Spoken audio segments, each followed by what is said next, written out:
deep state had the Rockefeller Foundation script a plan to introduce martial law and a permanent method for total control of the citizenry.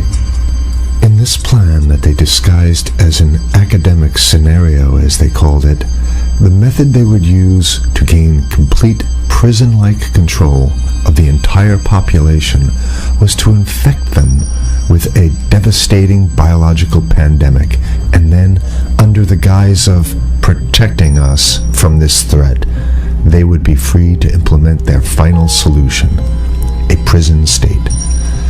The prison state that they need to keep their grip on power.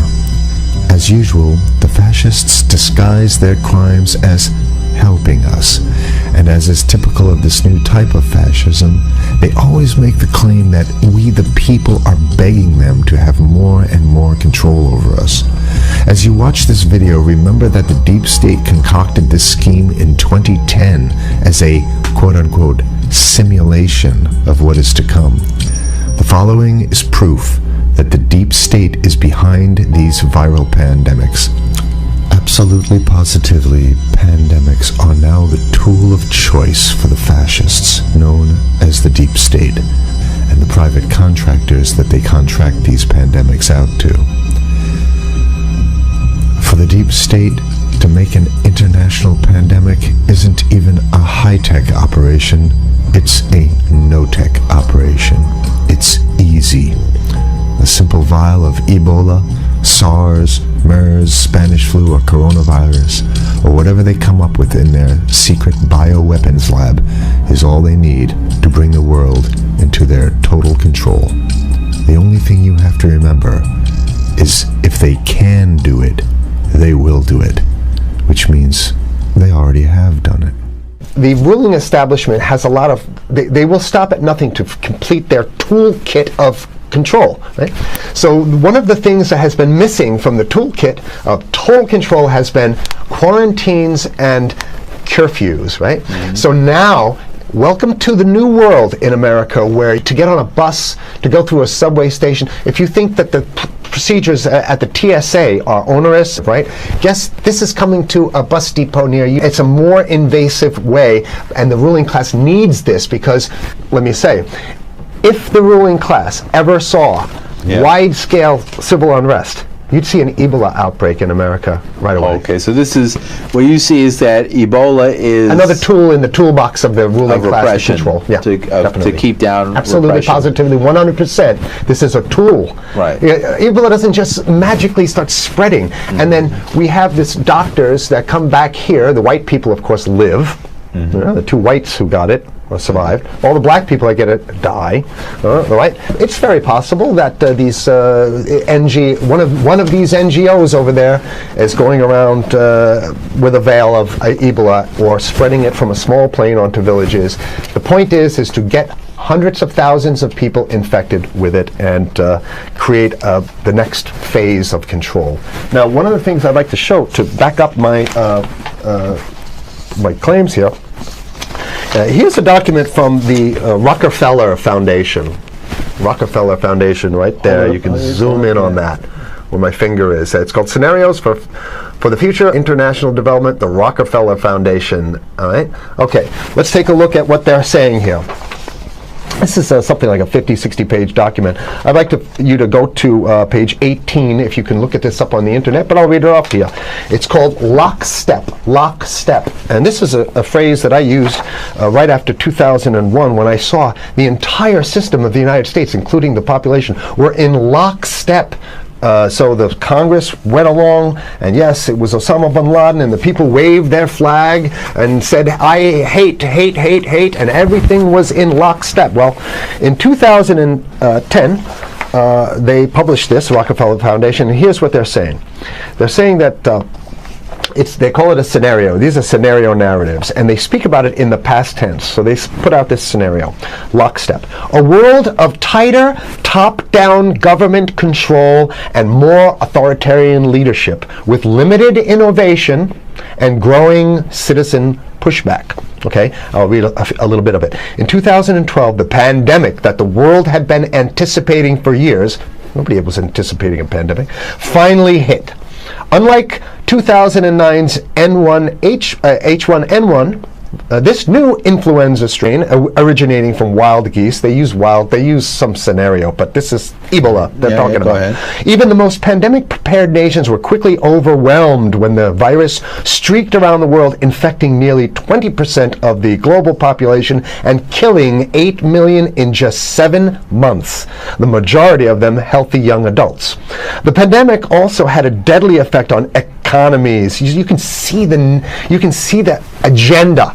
Just naked, raw, naked control agenda written down, and it's anybody's guess how this becomes effectuated in real life. So whether this is written specifically as marching orders or whether people take it upon themselves in the intelligence networks to say, okay, well, this has been produced, so this is the plan here. But these narratives have to be written in advance because the intelligence agencies don't know how to do these narratives. They need help. So these think tanks, they come up with these like Rand Corporation, Rockefeller Foundation. These are think tanks of death. They're not the think tanks, they're not there to find great ways to help people. Right? Okay, the pandemic also had a deadly effect on economics. International mobility of both people and goods screeched to a halt. Which is what they want. They want a completely isolated world, right? Debilitating industries like tourism and breaking global supply chains. Well, of course they want tourism stopped because they're not in the tourism business, and they want you at home in your house in front of the TV. Then they got you because once you watch the TV, they own your soul. Even locally. Wait a second, we're on television. I mean commercial television, let's say. National. Even locally, normally bustling shops and offices sat empty for months. Okay, so I love how they talk about it in the past tense in 2010. Right? The pandemic blanketed the planet, though disproportionate numbers in Africa died. Southeast Asia and Central America, where the virus spread like wildfire. It sounds like the opening monologue of a disaster movie, right? Exactly. Now listen, here's the good stuff now. But even in developed countries, containment was a challenge. Now here's this one. I love this one. The United States' initial policy of strongly discouraging, in quotation marks, strongly discouraging citizens from flying proved deadly in its leniency. So they're saying, that... No, keep going. Okay, read it. Just proved deadly in its leniency. So they should have been tougher, right? Accelerating the spread of the virus, not just within the United States, but across borders. However, a few countries did fare better. China in particular.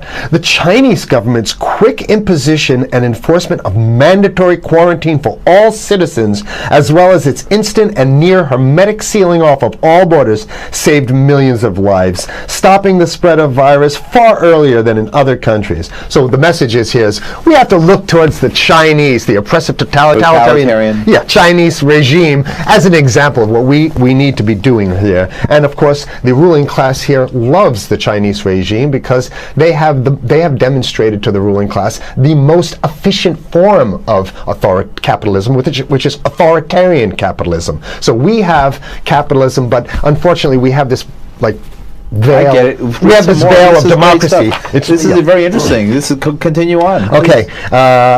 China's government was not the only one that took extreme measures to protect its citizens from risk and exposure. During the pandemic, national leaders around the world flexed their muscles, flexed their authority, and imposed airtight rules and restrictions. You can see the agenda. Go. Okay. From the mandatory wearing of face masks to body temperature checks at the entries to communal spaces like that's what's happening right now. Yeah, but soon it's going to be like body. It'll be at the subway. Yeah, well, is that what you're saying? We'll be going through this in the subway to get on buses and the subway, absolutely, things positively. like that. And what this means though is don't think about having a cigarette, a joint on you, or basically you can't. This is a dragnet for everything. So if in order for you in other words, just like with stop and frisk, this is ultimate stop and frisk. This is the ultimate cavity stop and frisk, cavity search kind of thing. All right, so during the pandemic, national leaders around the world flex their authority. Now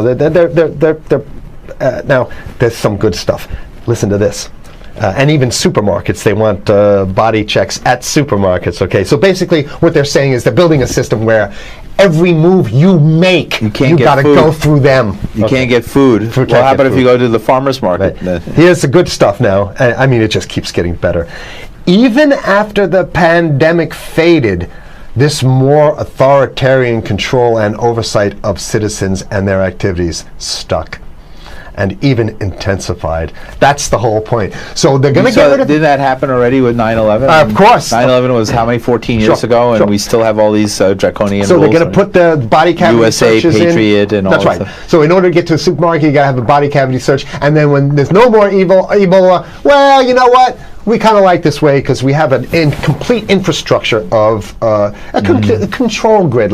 In order to protect themselves from the spread of increasingly global problems, from pandemics and national terrorism to environmental crisis and rising poverty, leaders around the world took a firmer grip on power.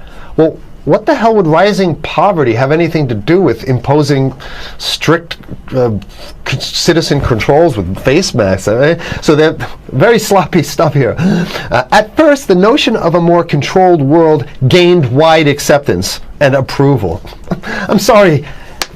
Nobody likes this stuff. They're just saying it. Continue on. No, I have to provide analysis. Only because we only have 5 minutes left, so that's Oh my God, okay. Citizens willingly gave up some of their sovereignty and their privacy to more paternalistic states in exchange for greater safety and stability. I mean, that's just a complete naked contradiction to the famous saying that if you think you're going to give up a little bit of security, I mean, if you're going to give up your freedom for security, you're going to get neither. That's the long-standing thing. And here what they're doing is they're not even ashamed or embarrassed to absolutely say the exact opposite. They're saying, yes, we all want to give up our privacy and sovereignty for more stability and security and stability. So you don't get that. When you give it up like that, you get the shaft. Can you show us the cover again of what you were just reading? One more time, and then I have two more documents. Right, this is what we were reading here, and just zoom in a little bit so folks can see it. He'll zoom in, don't worry, you can relax. All right. And scenarios for the future of technology and international development. Okay, now I have two more documents. Keep it zoomed. We have the National Security Memorandum of December 10th, 1974. This is Henry Kissinger's brainchild. The National Security Memorandum number 200. You can look that up on your internet. I'll summarize it. He says that there's too many people, we got to get rid of the population. So to answer your question. Oh, from earlier. Yeah, he says, he used the word depopulation, which is different.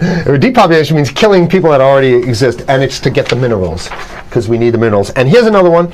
The CDC has a patent on Ebola. They patented it. Yeah? Right. So basically, if you want to get a cure for your Ebola, you got to go. It says it right up here, right? It says human Ebola virus species and compositions and methods thereof, and it's a patent. It's a patent. They patented the main strain plus something like 17 other strains of it. So they own it now, and I don't know how exactly you can own that, but apparently they've done the same thing. Yeah, I didn't think you could own a natural. Yeah, you can.